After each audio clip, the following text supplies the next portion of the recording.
For weeks, the nights have been fire.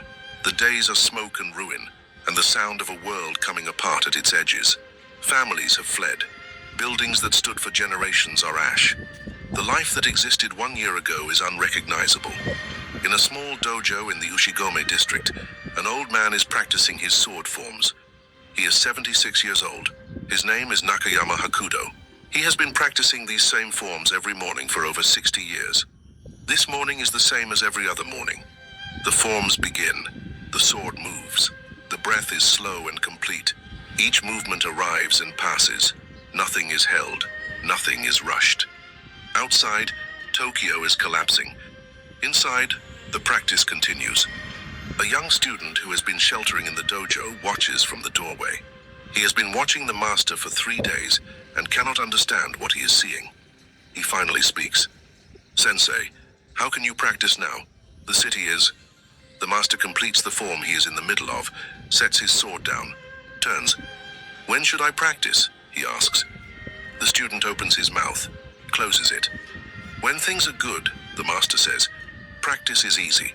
It teaches you nothing about the mind. When things are falling apart," he gestures toward the sound of the city outside. "This is when the practice reveals whether you have built something real." He picks up his sword. "My mind is the same this morning as it was yesterday. The city changed. I did not." He turns back to the forms. The student watches him for a long time. This video is about what Nakayama Hakudo built across 80 years of daily practice, and what his student Keiko discovered about the only kind of calm that is worth having. Not the calm that requires good conditions, the calm that remains when the conditions have collapsed entirely.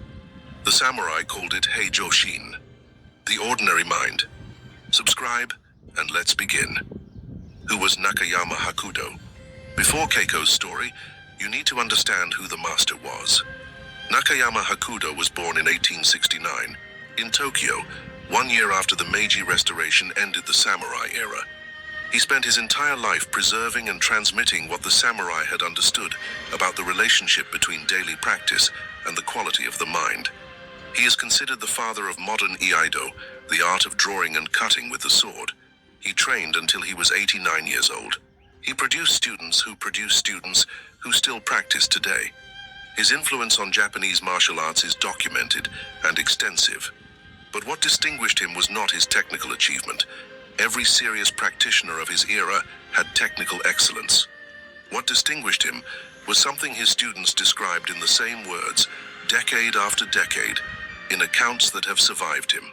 He was never disturbed, not performing undisturbed, not managing disturbance skillfully, genuinely, foundationally, structurally, not moved in the way that other people were moved. His students watched him receive bad news, face loss, navigate the collapse of the world he had grown up in, and continue with a quality of presence that they could not explain through personality or constitution. He explained it himself to the students who asked, not in long philosophical discourses, in the same way he taught everything, through the practice, through what the practice produced over decades, through what it revealed about the relationship between the daily ordinary mind and the capacity to remain that ordinary mind under extraordinary pressure.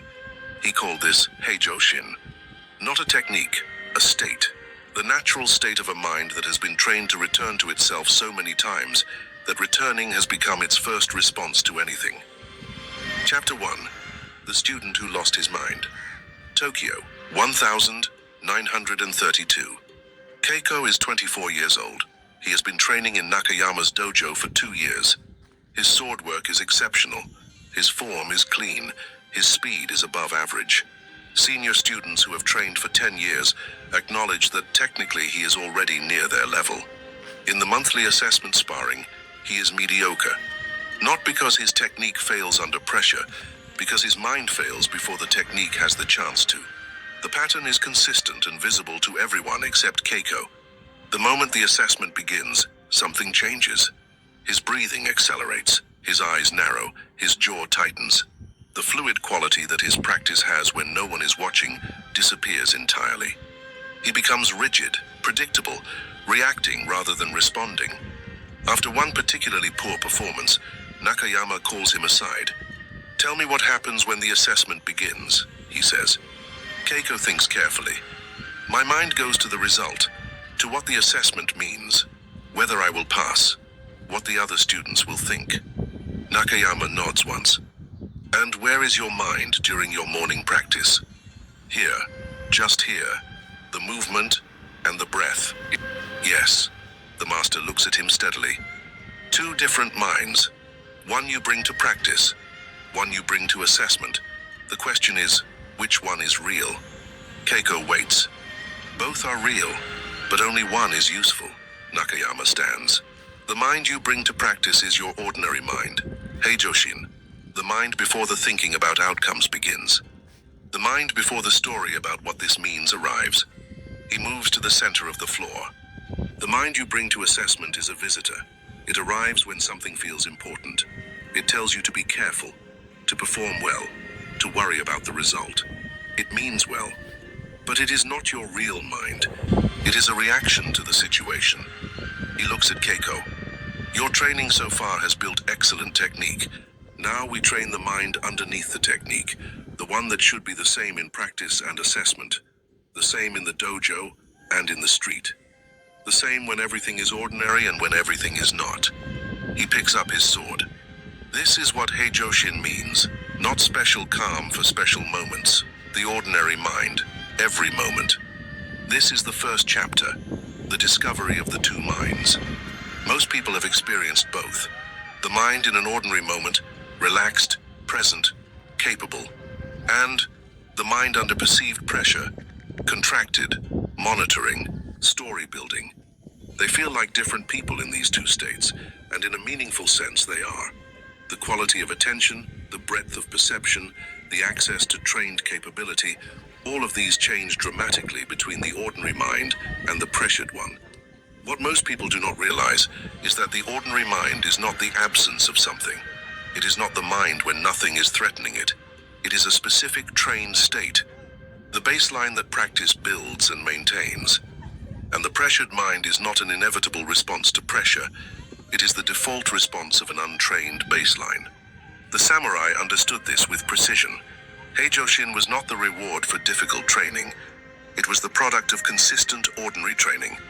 The daily practice that made the ordinary mind so familiar, so deeply established, that it became the first response rather than the one that had to be recovered. Keiko had been building technique. Nakayama was about to teach him what the technique was built on.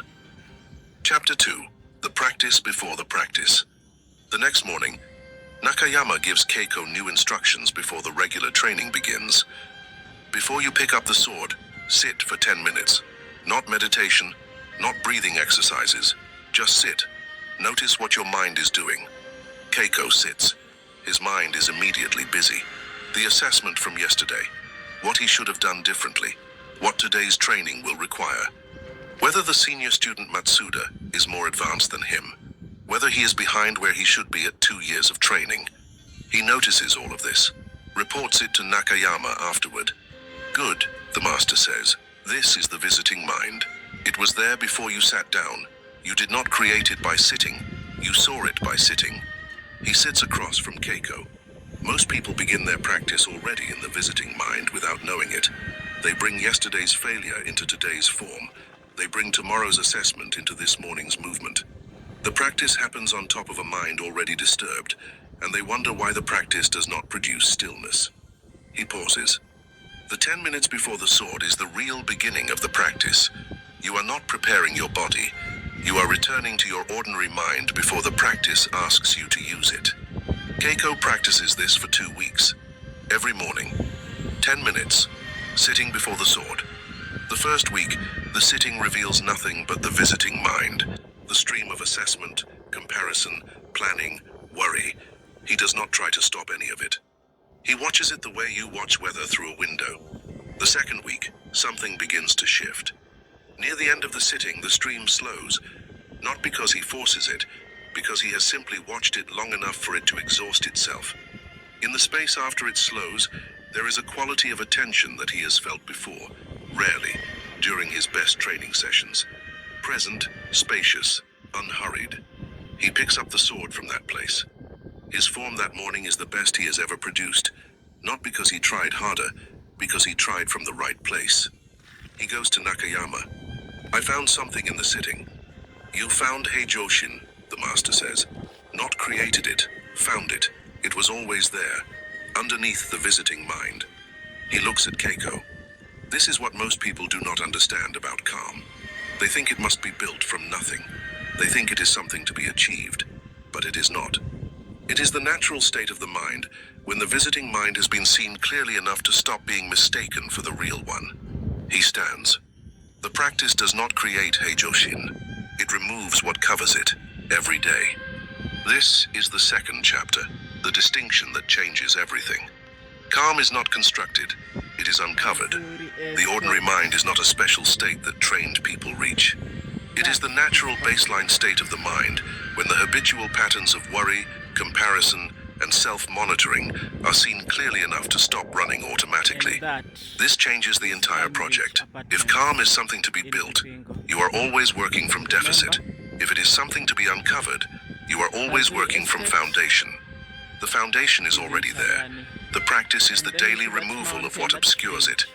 Modern neuroscience describes the resting state of the brain's default mode network in terms remarkably similar to this.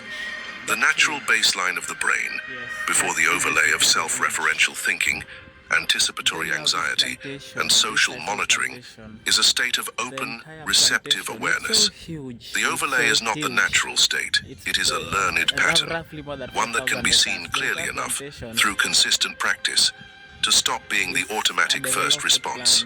Nakayama had understood this not through neuroscience but through 80 years of sitting before the sword every morning. The sitting revealed the overlay. The seeing was the beginning of freedom from it. Chapter 3. The disturbance that reveals the training. 3 months into the new practice. Keiko's morning practice has transformed. The 10 minutes before the sword have become the most important part of his training. He arrives at the sword from Joshin reliably now, not perfectly, but reliably enough that his form has a consistency it never had before. Then something happens outside the dojo. His father sends word from the family home. There has been a dispute over land. A neighboring family has made a claim that, if successful, would significantly damage the family's resources. The matter is not resolved. It may take months. Keiko returns to the dojo carrying this. He sits for his 10 minutes before the sword. The visiting mind is louder than it has been in weeks. The land dispute, what it means for the family, what he should do, what his father is thinking, whether he should return home. He tries to watch it, as he has been taught. But the watching feels different when the content is real and significant. Watching thoughts about technique is one thing. Watching thoughts about the family's stability is another. He picks up the sword. His form is poor. The quality he has been building is gone. He reports this to Nakayama. The master listens. Was the land dispute real? Yes. Did thinking about it during the sword form help resolve it?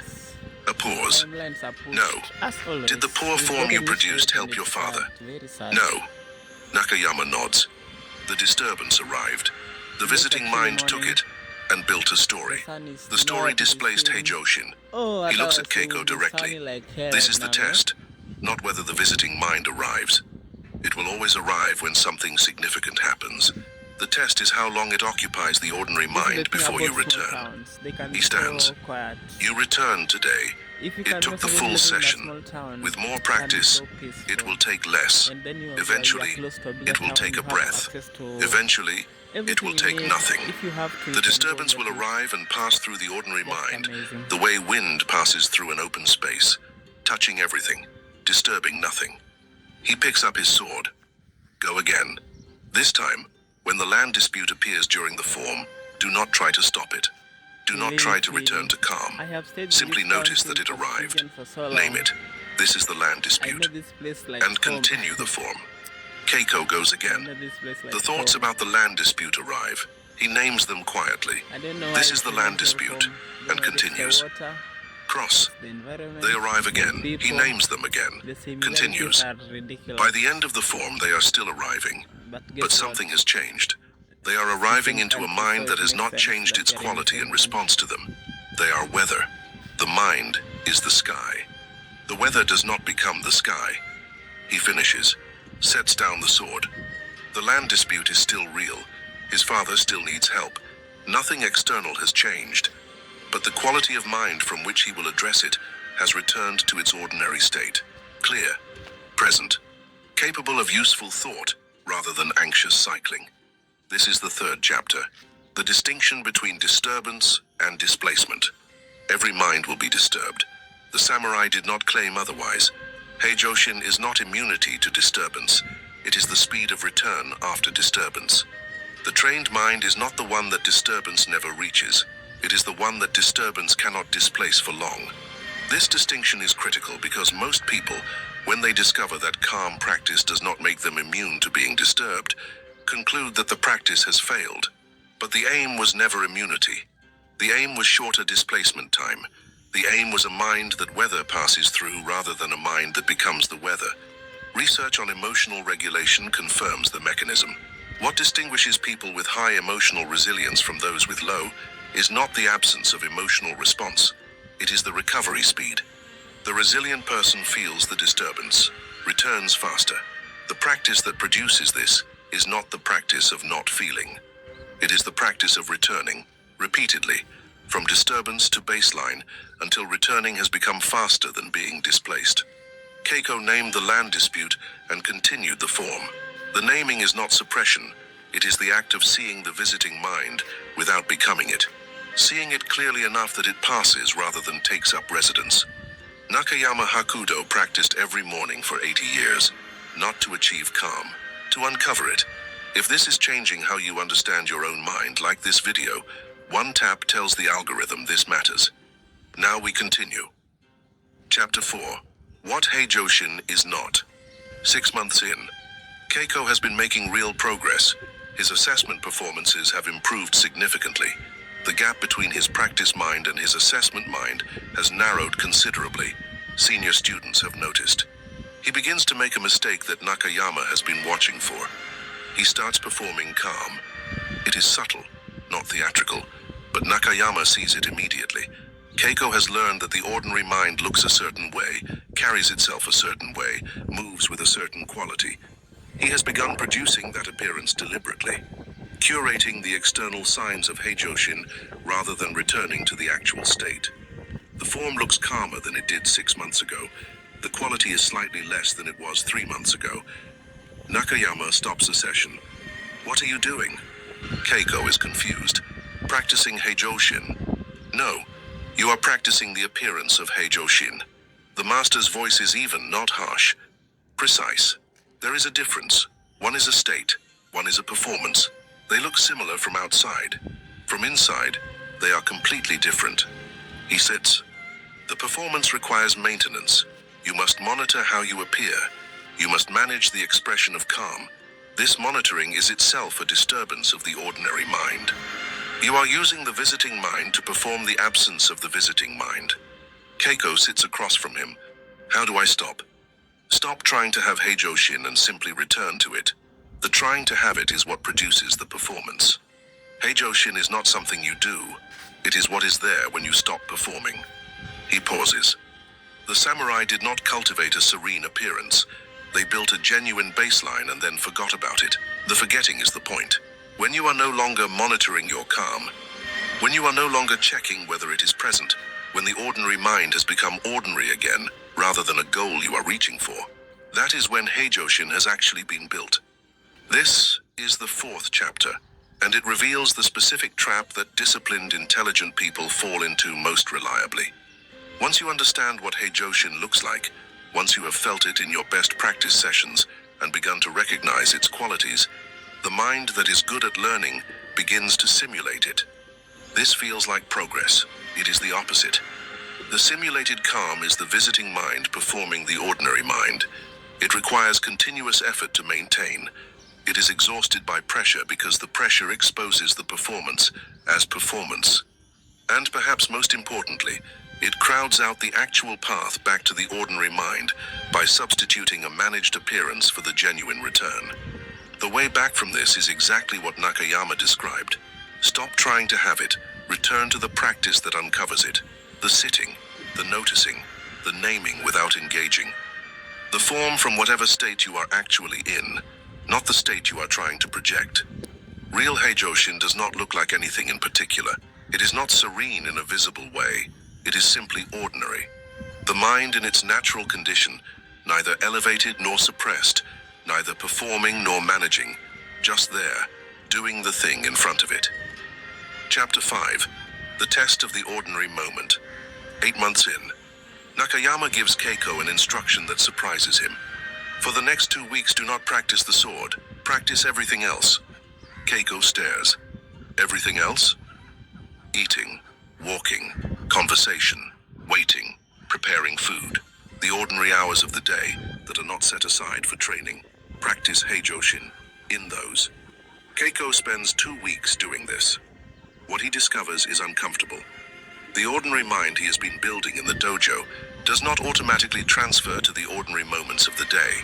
He eats while thinking about what he needs to do. He walks while reviewing conversations. He prepares food while somewhere else entirely. The hours between practices are full of the visiting mind in a way he had not previously noticed because he had not previously looked.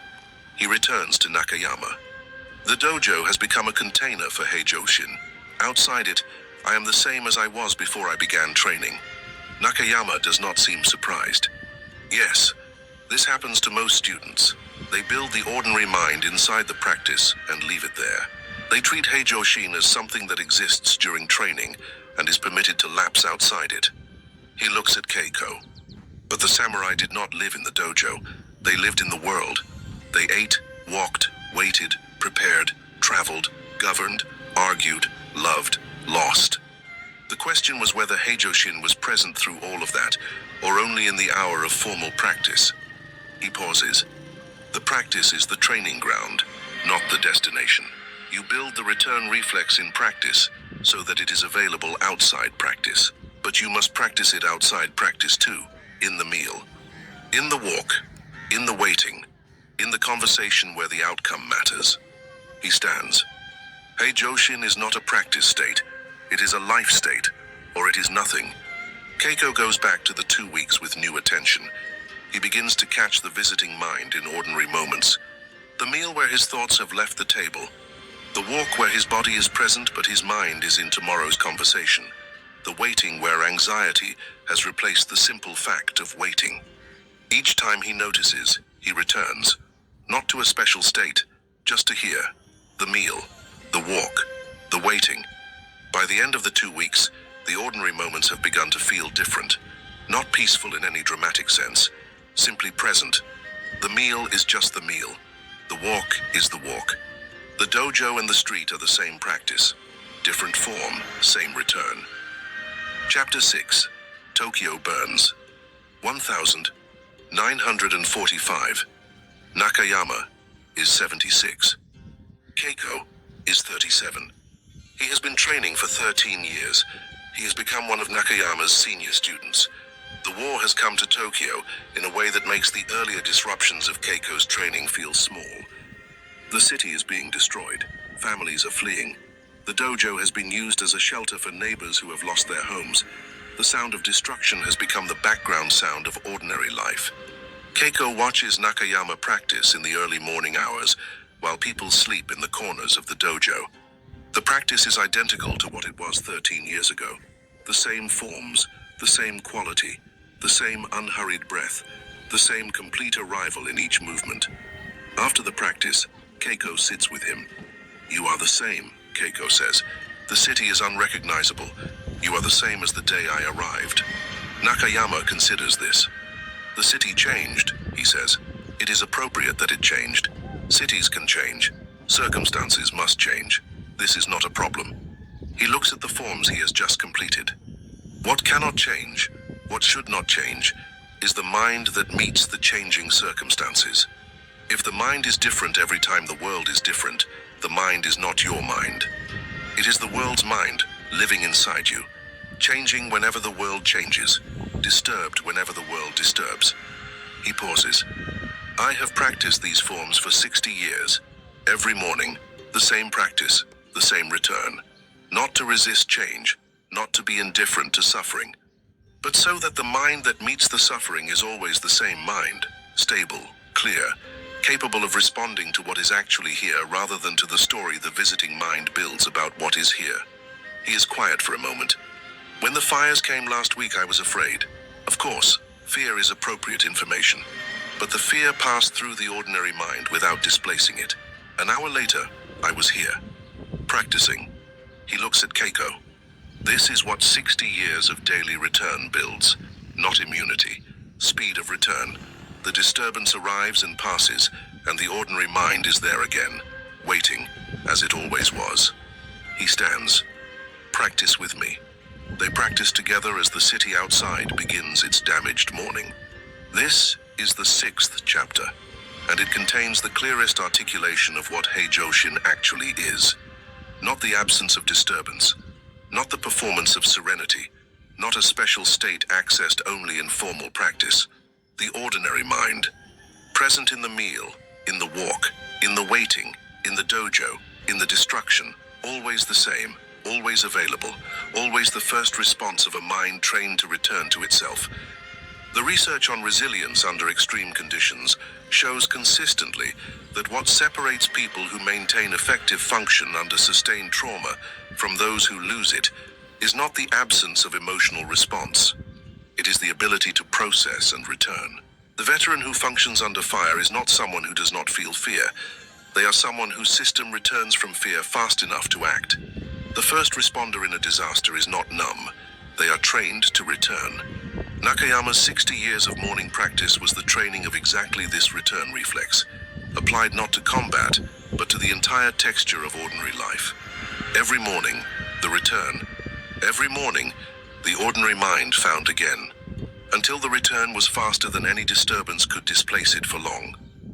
Chapter 7, The Final Teaching. 1952. Nakayama is 83. Keiko is leaving the dojo. Not permanently. He is returning to his home province to teach, to pass on what he has spent 20 years learning.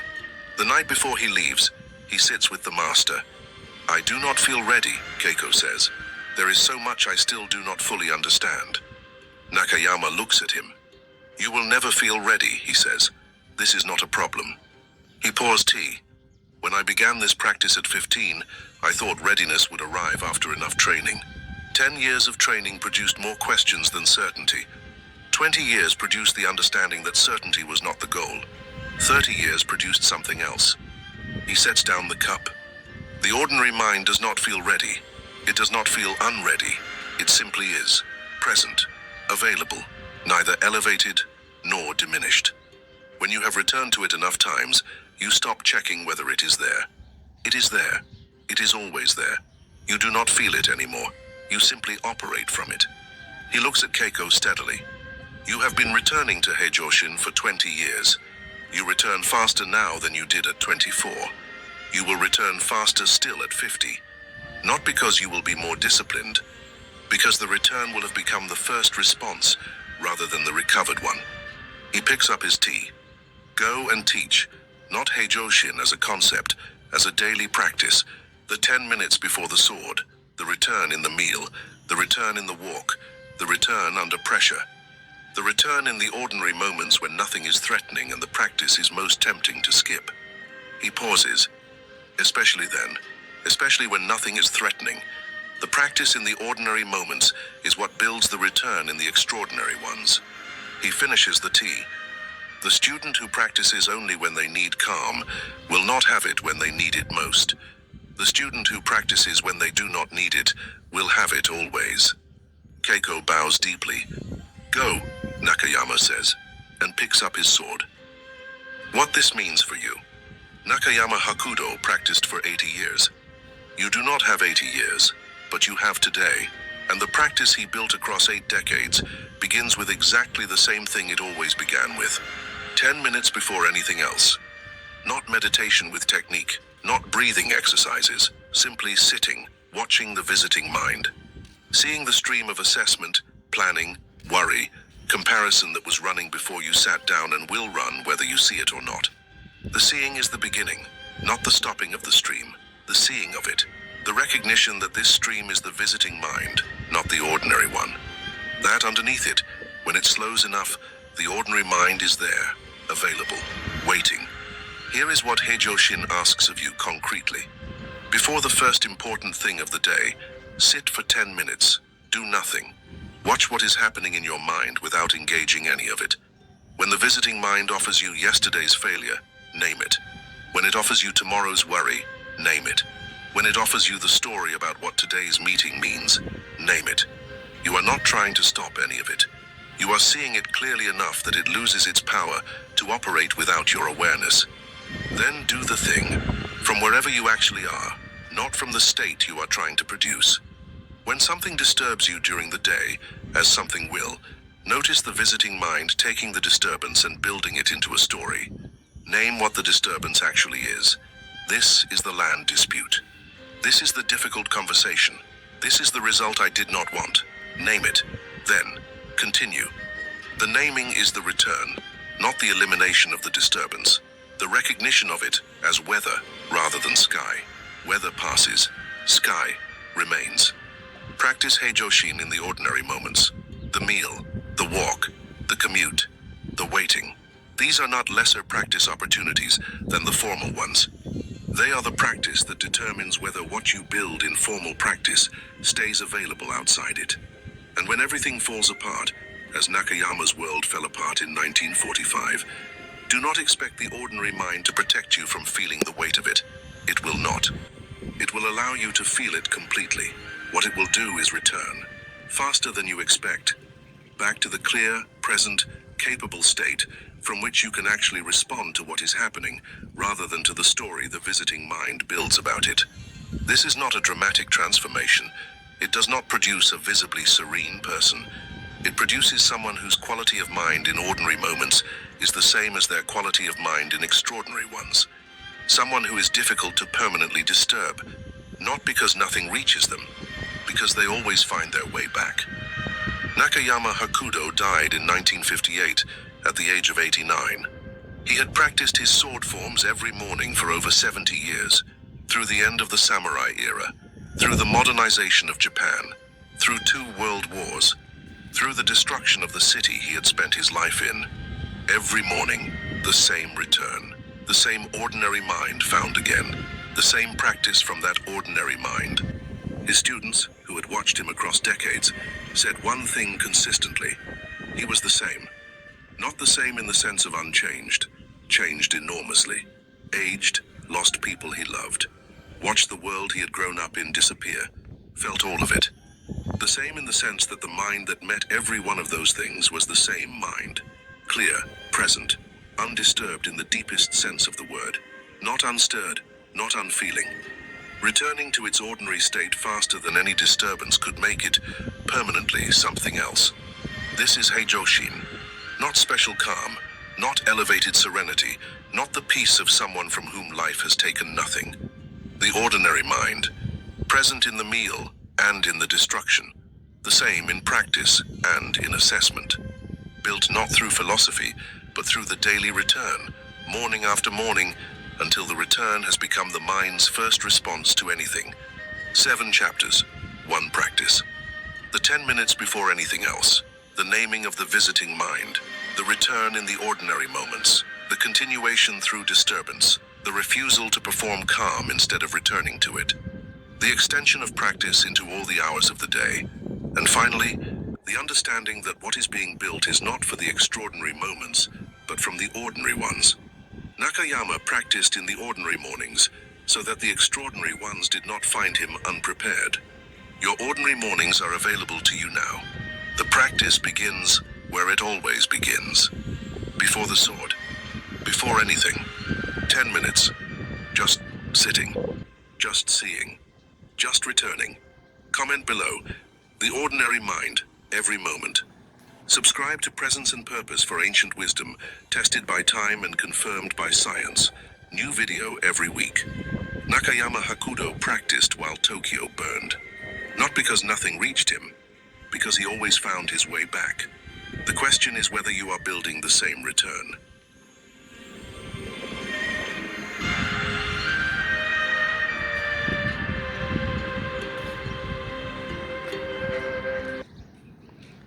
Wow, wow, wow, wow. Vipingo Special Economic Zone. That side of the road is the Special Economic Zone. This side of the road, as you can see, towards the beach, sort of like residences. And as you can see, the locals. Oh, when I mean locals, I mean Kenyans. Yeah. All right. That was nice. To another day. Have a lovely one.